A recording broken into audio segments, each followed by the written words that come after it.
Bon, on est sur une Egalise ballon NGLB 284H. Alors, le souci, c'est que le client, il remarque une surconsommation d'à peu près 250 litres par jour. Alors, c'est assez pernicieux, c'est assez vicieux. C'est la soupape sanitaire, cette pièce-là. On voit à quel point elle fuit. Alors, de base, elle est branchée au tout à l'égout et c'est la raison pour laquelle c'est une panne qui peut être difficile à détecter. C'est la soupape sanitaire qui est en cause. De base, elle est censée protéger la cuve et elle est censée dégorger très légèrement, très succinctement lorsque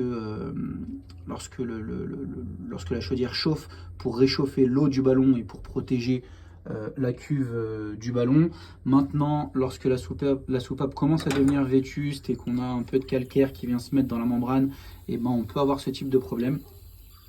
Donc faire très attention, si vous avez énormément d'eau, vous avez une surconsommation, vous remarquez une surconsommation en eau et que vous avez une chaudière avec un ballon, faites attention, si votre chaudière n'a pas de ballon, ça ne peut pas être cela. Si vous avez une chaudière avec un ballon, il faudra regarder, là le cas échéant c'est une soupape sanitaire, mais sur d'autres on a des groupes de sécurité qui sont déportés.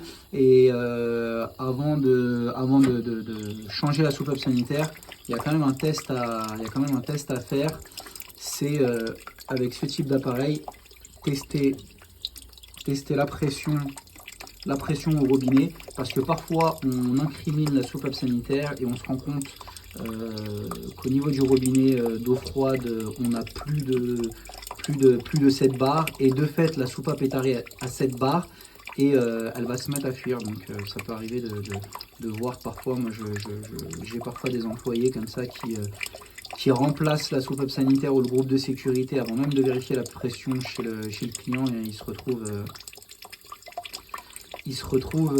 avec une soupape neuve qui fuit exactement de la même manière, et la raison étant que la pression est trop haute, et le cas échéant, si la pression est trop haute, vous faites installer un réducteur de pression, soit en amont de la chaudière, soit au niveau de l'arrivée d'eau générale.